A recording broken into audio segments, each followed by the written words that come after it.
My mom really loves bread. She used to eat a lot of like French baguettes in Vietnam. And when the French first introduced wheat, there was this variety called Chenin Blanc de Mars that now you can't find anywhere.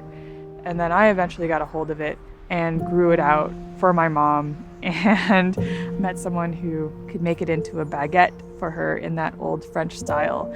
And giving that to my mom and just seeing like how happy she was, that's the kind of work that takes a community to like bring something back to life that's so viscerally dear to someone that I care so much about. There aren't even words for just how profoundly beautiful that moment was. Whether people know it or not, anyone who eats one of our peaches literally takes the molecules and cells, the water, the air, the sunlight from this place, and it becomes part of your body, part of our bodies. So whether people are conscious or not, that's the question. Can we awaken the consciousness of the deep connection that's already happening? We protect the indigenous mindset that makes us who we are and preserve that for future generations by teaching it to our youth, by rebuilding intergenerational connections. This is a form of community organizing that is ancient, bringing people together using food, bringing people together using community, bringing people together using sustainable practice. It's always been done.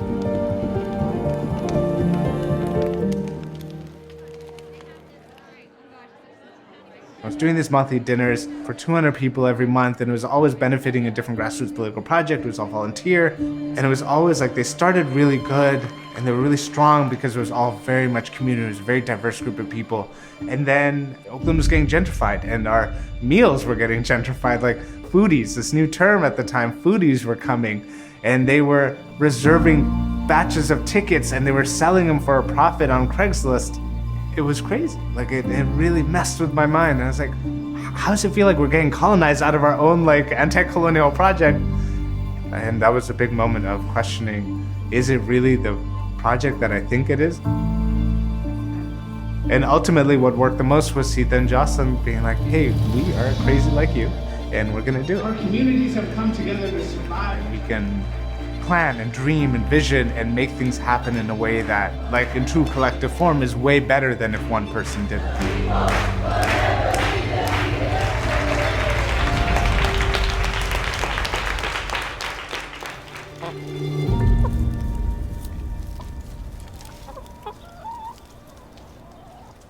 We're sitting right now at the Yisrael Family Urban Farm, which is a half-acre urban farm located smack dab in the middle of South Oak Park. And South Oak Park is known as a food desert. What's being practiced now is not agriculture, it's agri-capitalism. When you're able to grow 3,000 or 4,000 pounds of food in a small space because of intensive planting and making sure that you always have something in the ground, then there's a potential of redefining what a farm is. So I can sell produce that's organically grown at the prices of conventional. The challenge is really getting people to understand what we do, because you can't explain it. You have to come and experience it. Once I can get them here, however that happens, then everything changes. That's ready for the oven. Okay, and that's the process. We take food that might otherwise go to waste and we turn it into healthy and nutritious meals. And we take men and women that are deemed as unemployable because of histories of incarceration, foster care, homelessness, and we provide the training so that they can become employable in the culinary industry. There we go. There have been times where we worry about making payroll and being able to open our doors the next day, and truly what gets me through it is our students. We've got students who are living on the streets but manage to get here every single morning in clean chef whites, ready to work. And we have a waiting list of students trying to access our programs, and we simply cannot produce enough meals in this small kitchen. gaining the resources to be able to serve more people is so critical.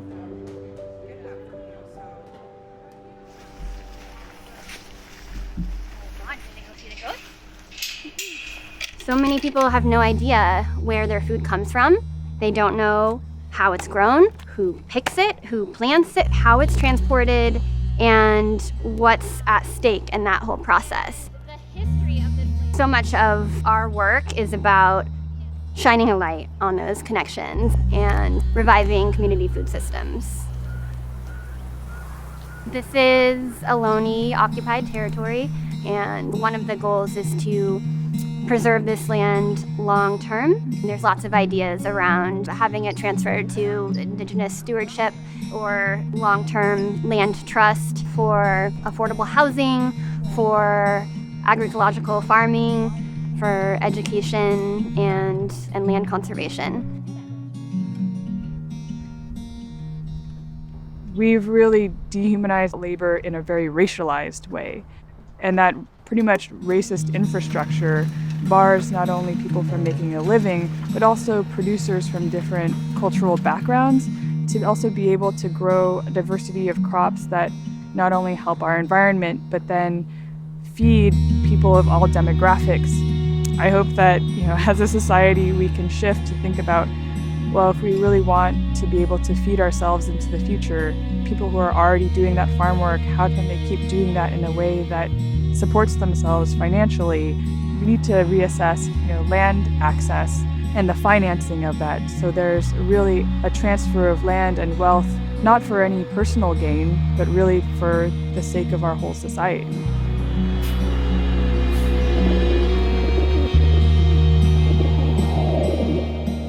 If you have an institution and you're wondering, how do I support these grassroots movements? It's really like investing time, energy, and resources in the people doing the work at the ground level, right? Hiring all of your staff and positions from people in the communities who are impacted the most. We need to have more people of color. We need to have more women of color. We need Native people in leadership positions who can make the decisions to benefit the people from the communities that they come from, and institutions need to put their full weight and support behind that agenda. What can we do? Why have we given our power and our ability to survive to someone else who doesn't even live where we live, who doesn't experience the conditions that we experience? So we're expecting them to fix our problems when we can do things. Whether you think anybody's gonna help you or not, if you start doing something and start blazing a path, then all of a sudden, all the resources that you need will end up in your view. All over the world, there are people rising up and they are fighting for what's right, and they know the world is sick and they're doing whatever they can to heal it. And that's what we call the restorative revolution.